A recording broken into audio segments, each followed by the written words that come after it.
You hear that melodic, oh my lord, music?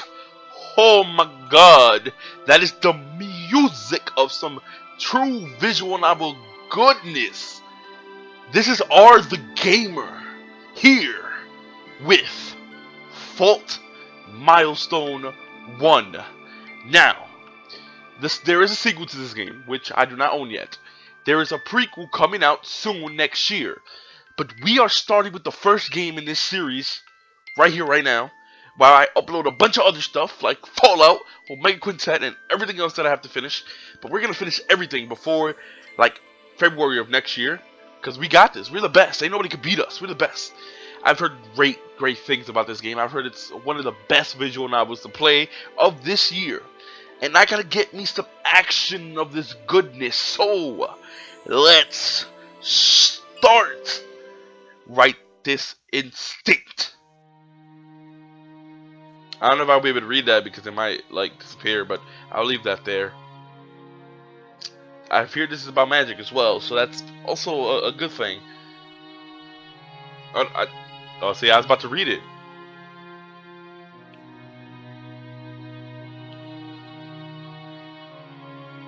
I won't read this beginning part because I don't want to start reading it and it just fucking disappears. It's gonna kind of piss me the fuck off.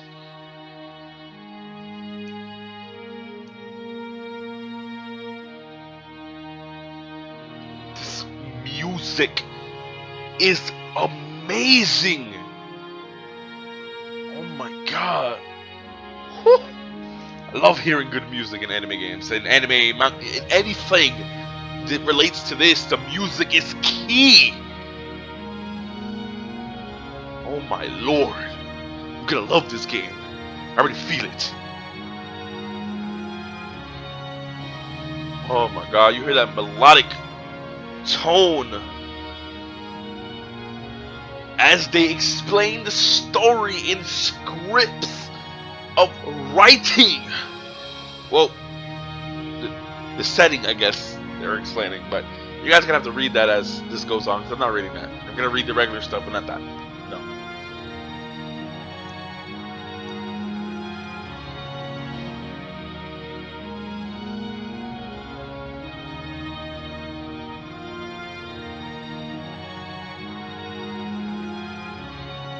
Oh my god. The music, baby. Feed me the goodness.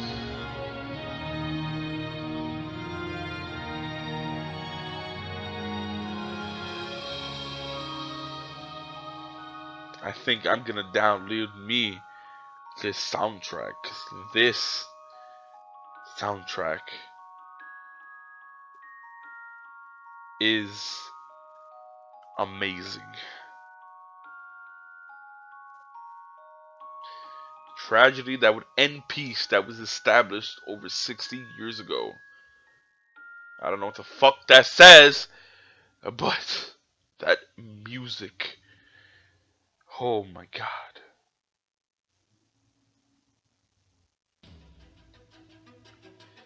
Rughzenhaide Castle, the Great Hall to the Sky Terrace. As sparks shot and flames spread throughout the Great Hall, a small shadow ascended from the spiral staircase to the Sky Terrace. I am the one who's reached the top of the castle first. A girl who appeared no older than a child spearheaded the assault on Rughzenhaide Castle and was the first to arrive at the highest point of its keep, the Sky Terrace. The girl, alert and aware, struck a defensive pose and quickly scanned her surroundings. These motherfucking drawings! She held her breath as she surveyed the terrace. Prior to the assault, the girl's party had received intelligence that the Sky Terrace was unguarded, and that the object of their pursuit was secluded in the terrace. Inheritor of the fabled path down Manekravit, and heiress to the throne. Reveal yourself, Princess Selphine Rughzenhaide. You know there's no escaping from this. I feel like I'm watching an anime. The girl's shout reverberated throughout the empty terrace. There was no response to the girl's command, but she maintained her guard. Despite her appearance, the girl was an experienced hunter. Oh my god. She moved towards the center of the sky terrace, her short stature producing silent steps, precise and without waste.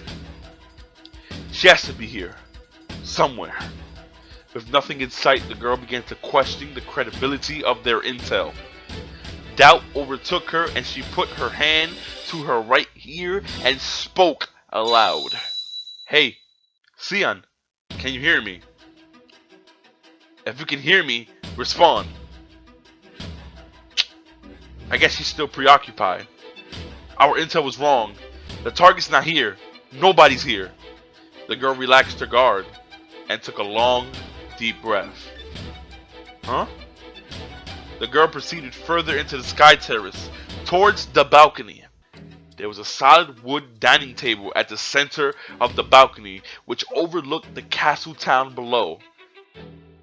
A beautiful embroidery was draped over the table. There were several large dining chairs pushed underneath, each constructed from solid wood and handcrafted with impeccable detail. The table and all its amenities were works of art. Every object from the dining table to the decorations strategically placed throughout the sky terrace screamed of wealth. Perhaps overcome with envy, the girl proceeded to correct a toppled dining chair at the head of the table and nonchalantly plopped herself into the seat. A strange sensation shot through her small frame, a sensation that can only be described as one of grandeur. At the head of the table overlooking the castle town below sat the girl, her upbringing a complete contrast to the seat's previous occupants. The absurdity of it delighted her. Teehee. Slam. The uncouth commoner placed her boots onto the now soiled embroidery covering the table, lounged back into the dining chair, and relaxed her eyes. She's letting her guard down. This is not a good thing to do. Whose seat was the girl sitting in? Who could be so fortunate enough to be born to such privilege? To be allowed a seat so grand? These trivial thoughts bounced around in the girl's mind. The owner of the chair was of little significance, because they had since abandoned the chair, fleeing in fear for their life as the castle came under siege. Royalty. If I could eat on a table like this every day, I feel right and royal too. The girl peered down onto the castle town from the balcony and saw the streets engulfed in flames. Beautiful. The town's just glowing. After her sarcastic soliloquy, the girl noticed something as she left her seat.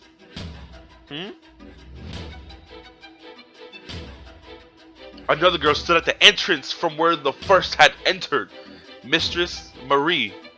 The girl addressed as Marie responded to her subordinate's greeting with her special gesture of acknowledgement, an impassive wave of the hand. You enjoy sitting seat, Coco? Asked Marie of her compatriot, Coco, in a deadpan, almost intelligible manner of speech. Not at all, mistress. Mistress Marie never appears unnerved by anything we do. Coco silently thought to herself. Coco's compatriot apparent, Marie, appeared no older than Coco herself, graced with a youthful look but stunted with a child's height. While Coco appeared overtly belligerent, Marie appeared to exude an aura of harmlessness at first glance. However, Her foes were also deceived by her aura of harmlessness. The hem of Marie's cloak was dyed from black to damp crimson with her victim's blood. She's a fucking badass! I'm surprised you made it up here without tearing the hem. Hmm? Marie tilted her head at Coco's comment, puzzled. An ethereal question marking seemed to float over her head. Coco made no sense. Why ruin a good cloak? No reason, no rush. No rush. If you didn't notice, everything's on fire. That's plenty of reason to rush. Thick smoke and the stench of blood polluted the air. Shrieks and explosions echoed throughout Rughzenhaide Castle. Even though Marie was at the center of the destruction, she was deaf to the orchestra of oblivion in the background. Task near completion. No rush. You do have a point, but Coco was at a loss for words, defeated by Marie's simple retort. Target where? Alright, the target. Well, she's not here. I guess Cian was misinformed. Cian reliable. Even Cian wrong, we obey sister's borders. I'm pretty sure that meant that's supposed to say orders. You mean orders? Oh, she corrected it, okay. Orders. This was normal. Marie often communicated through expressions and gestures rather than words. Marie's mannerisms were simple, frank, and left little room for interpretation. Where else could the target be? I'm pretty sure we made a thorough sweep. Plan B. Search and destroy. Ugh, this'll take a while. I'm gonna go crazy from searching the whole keep. Funny. Coco made a distraught face at the thought of Plan B, a sight that entertained Marie. Marie took slight joy in seeing Coco's distraught expression. Sure, laugh it up. Plan B it is. Let's split up and do a thorough check of east and west wings. I'll take the east wing. Blink. I can't show you me doing that, so blink. What's wrong? Recall shadow soldiers for escort?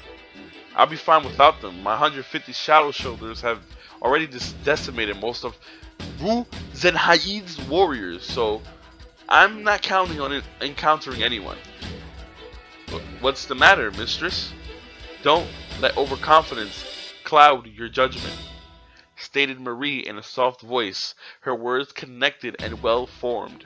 Everything's gone according to sister's design so far. But you may ultimately need those 150 shade soldiers. Understood, stuttered Coco, standing straight up like a student before a teacher. It's never bad to expect the unexpected. That's all I meant. Scary. I didn't expect to hear a safety lecture come from her. Bystanders could never comprehend the force behind Marie's change in speech. Marie would speak more plainly about things she felt strongly about, a difficult task for someone with a speech impediment. Logical, seeing that she only just recently began remembering her vocabulary. Even with her limited vocabulary, a lack of situational awareness, Marie was in no way unintelligent. Coco, Marie's subordinate and partner, understood this, as a split up of voice rang out in Coco's right ear. Coco, can you hear me? Oh, Cian, yes, I can hear you. How are things on your end? They all dead yet? I flooded and sealed the first, second, and third floors with my mana. So yeah, they're all dead. And unless their reinforcements start raining from the sky, there's no way for them to breach the gate to the keep. But get a load of this. I just finished offing these 2 guards, right? Seriously, they were total pushovers. I think I'd get more of a thrill from killing these snoozers in my sleep. Says the person who volunteered to guard the rear. If you wanted action, you should have taken the lead. So, how are things going on your end? Fine. Change the topic. That reminds me, you got some explaining to do, Cian. You said that the princess was in the terrace, but she's not here, huh? She has to be there. If you've checked the if you've checked the balcony already, then scour the place until you find her. I know already, alright? I'm gonna be sore from all this tomorrow. A thorough sweep of the terrace won't kill you, youngin. Says you, seeing. Why don't you come up here instead? Stop wasting time and get going, Coco. Finish this already. Lay off, bitch. I'm admitting they're all girls. I gotta admit, knocking this nation off its foundation took a lot less effort than I imagined. I know what you mean. The indestructible reputation of Rughzenhaide just didn't live up to reality. Some symbol of the Manikrevich alliance, huh? The fact that Mistress Milano took an active role in the attack probably had a lot to do with how easy it was. If I had to guess, oh, who cares? The mistress is so unorthodox, I have no idea what she's thinking when she's doing this. Have some faith, Cian. It's not like Mistress Milano could have done this on her own without us. Actually, I personally think she could have single-handedly destroyed Rughzenhaide without us. If I had to describe the mistress in one word, it'd be shrewd. You've got a point. Alright then, I'm going to secure a seal from the remaining floors now. I hope you find the target soon. Cian out. Coco out. Mistress Marie and Cian make everything sound so simple. Am I the only one who's feeling a little worried now? Killjoys, the both of them. I was just doing fine without them. As Coco turned to make her way back to the sky terrace, a flash of light shot out of the corner of East Wing. Coco reacted a moment too late. What? The head of Coco's staff was sliced clean off. My staff! Coco's staff was made from a lightweight alloy, not especially known for its durability, but still metallic. The edge of a common sword might nick it, but anything shorter wouldn't even leave a mark. Coco's eyes were focused on the weapon's tip as it passed by her head, digging its way into a stone wall before coming to a full stop. An invisible knife? An ice dagger? A Manacraft knife? Coco thought through the possibilities. Whatever type it was, she realized assessing her assailant took precedence? Who goes there? Show yourself! Well, who's this? Out from the darkness and into the light emerged yet another girl. A servant to the royals, Coco thought. She wore a purple cloak over a tricolored tunic, both made from fine silk. However, what immediately drew Coco's attention was not the quality of the girl's clothes, but the crest which shimmered around the collar of her cloak. The crest represented her rank in the Mavericraft Alliance. A dual crafter? The fact that the girl couldn't have been older than 20 shocked Coco more than the translucent knife that had been flung at her. Ritona Renvashast. What the fuck? Ritona Reinhastis. Ritona Reinhastis. Okay. Coco didn't know it, but Ritona Reinhastis was royal guardian to priest Selphine Rughzenhaide. Where are you hiding? Where were you hiding this whole time? What are you after? Why do you seek milady? Asked Ritona, having intentionally ignored Coco's question, knowing that she would not receive a satisfactory reply. Ritona concluded that learning any information regarding the enemy's objective was of the utmost importance. Seek milady? You've got it all wrong. Listen, we haven't got a plan. We're only here to brighten Rughzenhaide up, literally. Now, whether or not we decide to set you on fire is completely up to us. Got it? You're all at our mercy. We're in control now. If you want to live, you'd better liven up and tell us everything we want to know. If you don't talk, I kill you. Simple as that. Very well. And judging by your attire, I'm gonna guess you're a servant around here, right? You wouldn't happen to know where Selfine is, would you? Is it Selfine or Selfine?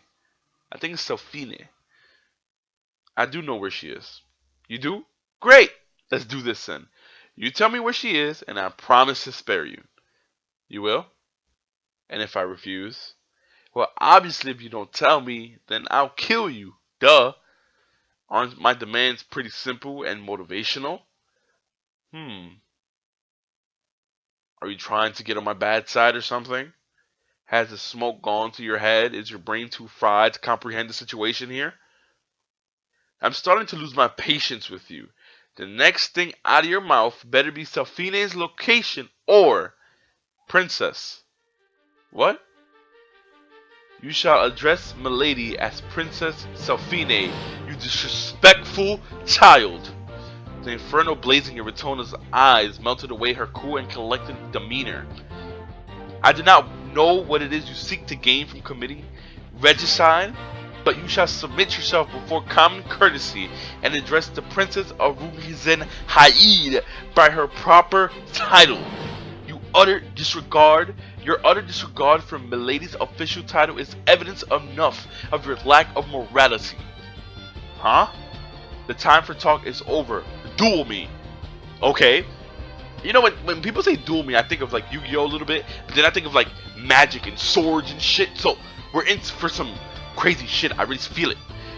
That is the only way you imbeciles know how to conduct yourselves. You will learn common courtesy after I've thoroughly disciplined you. Oh shit. Didn't you hear a single word I said?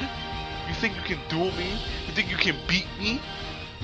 Are you out of your mind? Who cares if you're a dual crafter? You can't beat me. Your stupid Minecrafter rank in the Alliance doesn't mean a damn where I'm from. And Garde. Oh! In an instant, both Minecrafters began gathering their purified mana. Whoa!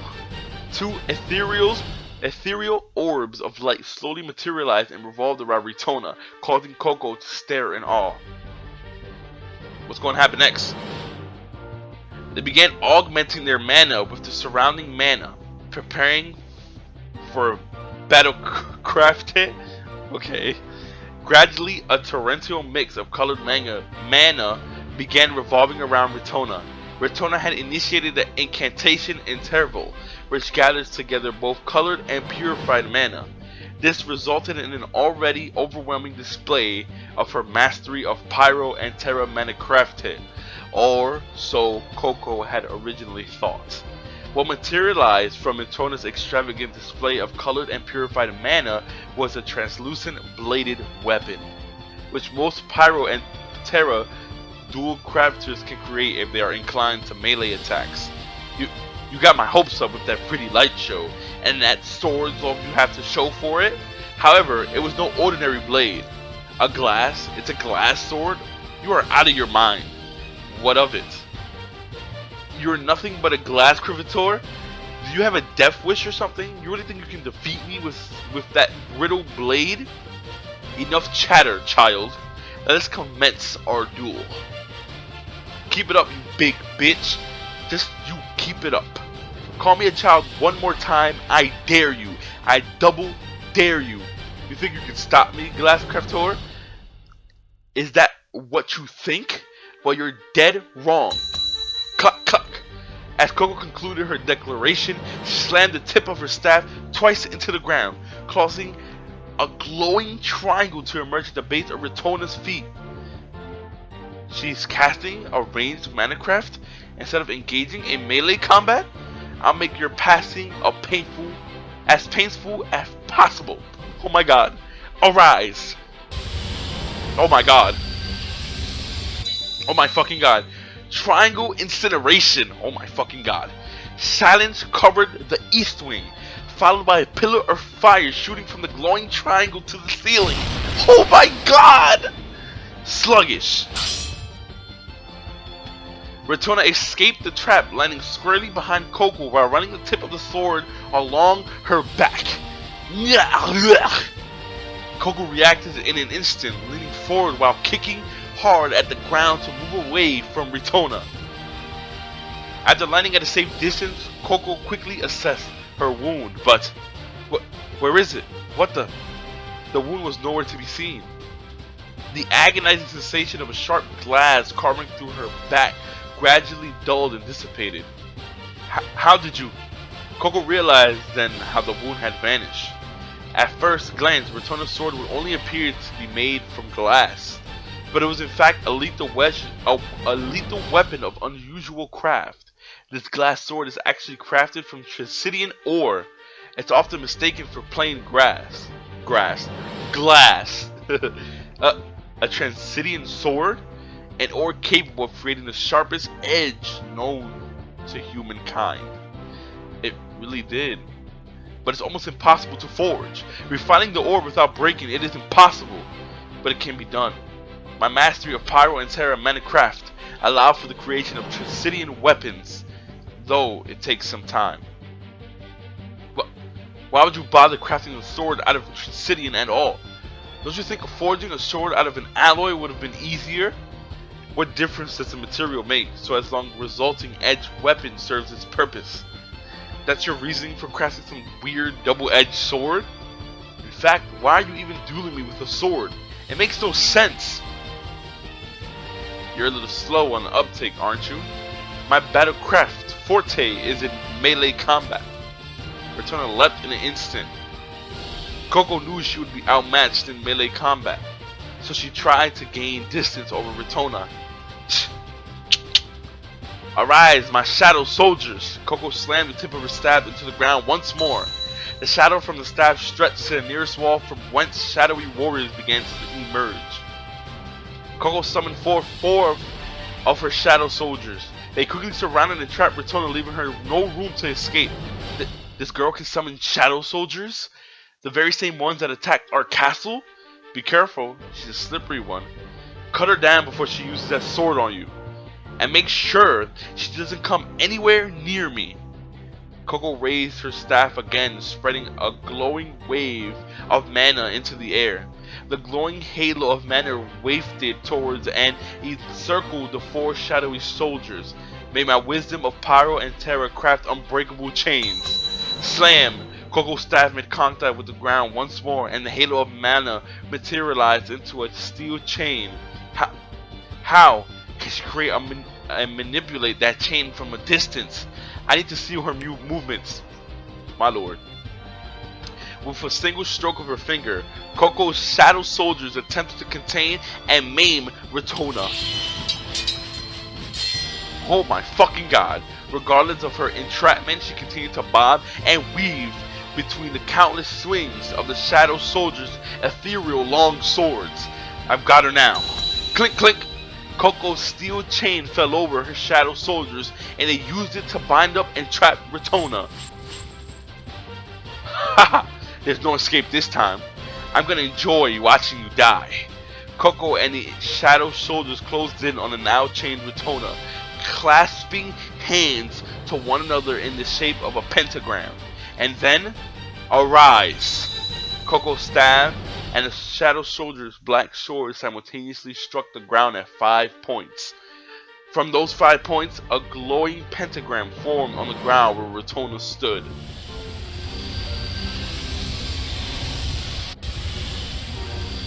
Pentagram incineration. Oh my fucking god. Another pillar shot towards the ceiling in a flash, while a triangle was scorched into the stone ceiling from Coco's first attack. This attack punched the pentagram shaped hole straight through the ceiling, revealing a full moon floating in the night sky. Woohoo! I burnt that bitch to a crisp. What's the matter with you all? It's time to celebrate? Coco's shadow soldier has ceased to respond to their master's beckoning, throwing Coco into confusion.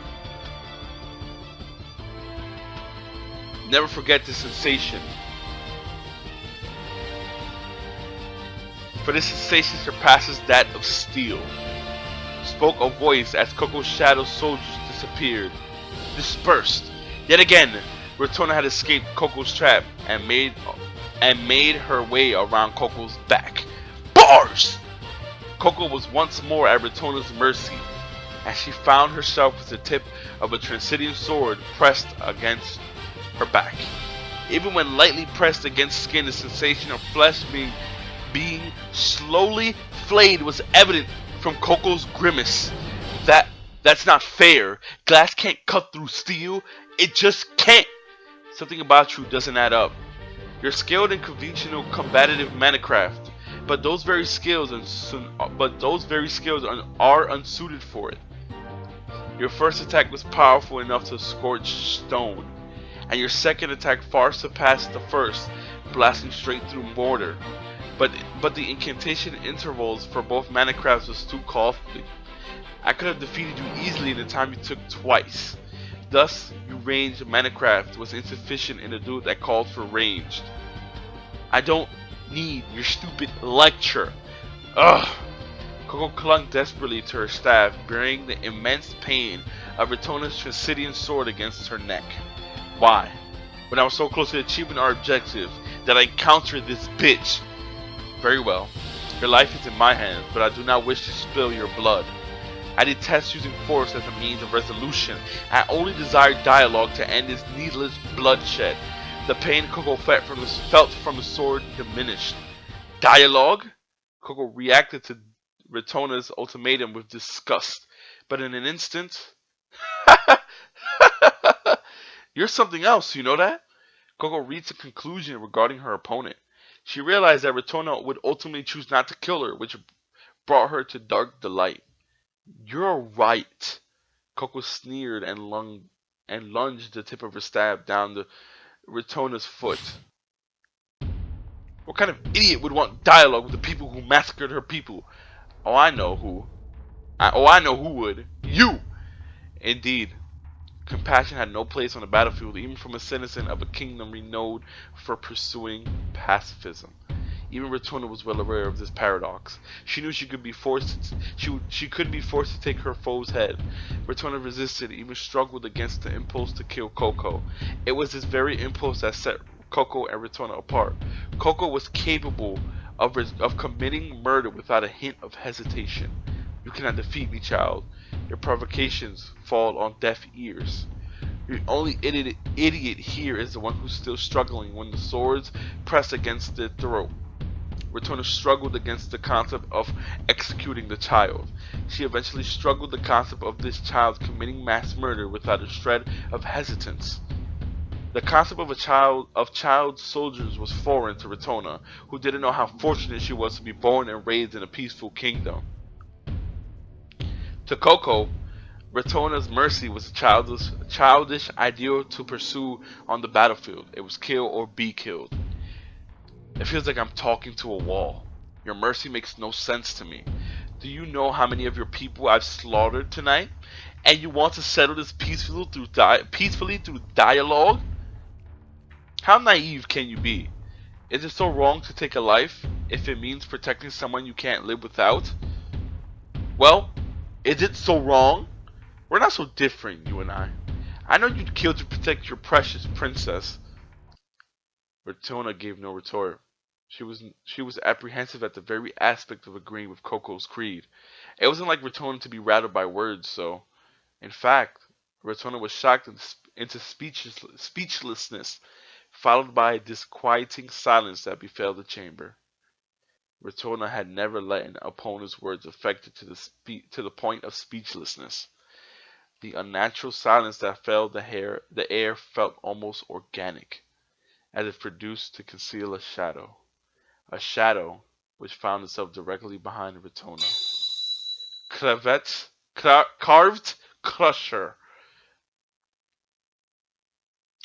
Ratona's Transitian sword, reliable through her duel, was suddenly reduced to microscopic fragments.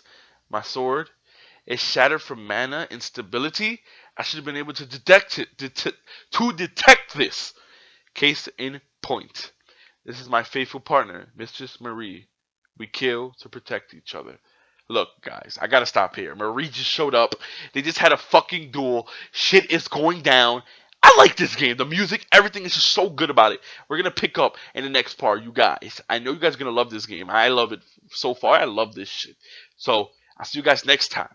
I'll see you guys next time.